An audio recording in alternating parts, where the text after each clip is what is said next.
Hello বন্ধুরা, কেমন আছো তোমরা? আশা করি তোমরা সবাই ভালো আছো। আমিও খুব ভালো আছি তোমাদের সকলের ভালোবাসা এবং সকলের আশীর্বাদে। তো আরেকটা আমি ছোট মিনি ব্লগ নিয়ে তোমাদের সামনে চলে এসেছি। দেখো, এটা একটা খাতড়ার একটা মন্দির, কালী মন্দির। জায়গাটা এত সুন্দর, কিন্তু সবটা তো একটা একটা ছোট মিনি ব্লগের মধ্যে দেখানো আমার পক্ষে সম্ভব নয়। আমি যতটা সম্ভব তোমাদেরকে আমি দেখাচ্ছি। এখানে তোমরা যারা খাতড়ার এদিকে আছো বা খাতড়াতে আছো বা খাতড়াতে এসেছো, এই মুকুটমণিপুর ঘুরতে এসেছো বা এই মন্দিরটা দেখেছো, তারা নিশ্চয়ই অবশ্যই এই মন্দিরটার কথা জানো বা অবশ্যই মন্দিরটা দেখেছো। আমার তো এই মন্দিরটা এত ভালো লেগেছে, কারণ আমাদের প্রপার বাড়ি খাতড়াতে নয়, আমাদের বাড়ি হচ্ছে বাঁকুড়াতে, কিন্তু আমরা বিজনেসের সূত্রে এই খাতড়াতে আমরা আছি আজকে 3-4 মাস এসেছি এখানে। তো এই 3-4 মাসে আমি দুবার গেছি ঘুরতে। কালী পুজোর সময় একবার গেছিলাম, তখন তো ঢুকতে পারিনি, এত ভিড় এখানে, এত লোকজন হয়, এত খাওয়া হয়, মানে হাজার হাজার মানুষ এখানে খায়। তো ওই দেখো আমার মেয়ে কেমন খোলা পেয়ে, মন্দির পেয়ে কীরকম ঘুরছে, একা একা, কারো হাত ধরছে না, নিজে নিজে ঘুরছে।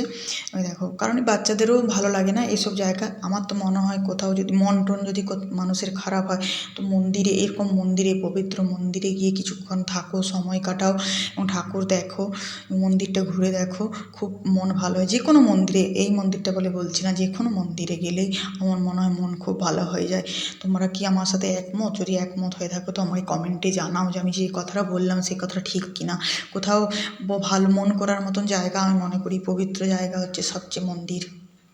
আর এখানে এমন কোনো ঠাকুর নেই যে নেই, সরস্বতী, লক্ষ্মী, মানে শিব ঠাকুর তো এত আছে, বিভিন্ন রকমের শিব ঠাকুর।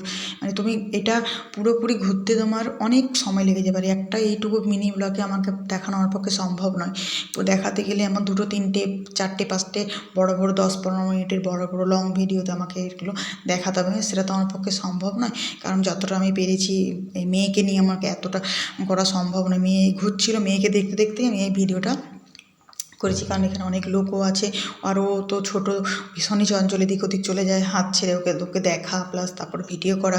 আমি ওর জন্য ভয়েস ওভার দিয়ে তোমাদেরকে দেখালাম। আর ভয়েস ওভার ছাড়া সম্ভব নয়, ওখানে এত আওয়াজ, সেগুলো আমার তো দেওয়া সম্ভব নয়, প্রবলেম হবে, তাই আমি ভয়েস ওভার দিলাম। ওই দেখো আমার মেয়ে কোন দিকে যাবে খুঁজে পাচ্ছে না, কারণ এত বড় এরিয়া, এদিক ওদিক সেদিক, ও নিজের মনে কী সুন্দর ঘুরে বেড়াচ্ছে। ওই দেখো, কত খুশি হয় না এরকম খুব খোলামেলা জায়গা পেলে।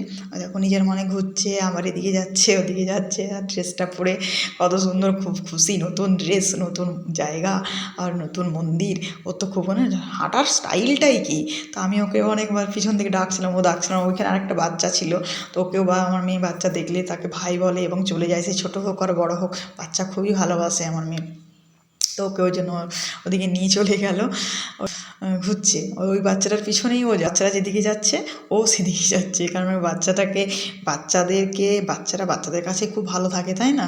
ওই দেখো, আর জানি না অন্য বাচ্চারা কেমন হয়, আমার মেয়ে তো কোনো বাচ্চা দেখলে তার কাছে একদম ছুটে চলে যাবে। ওই দেখো কেমন ঘুরছে। তো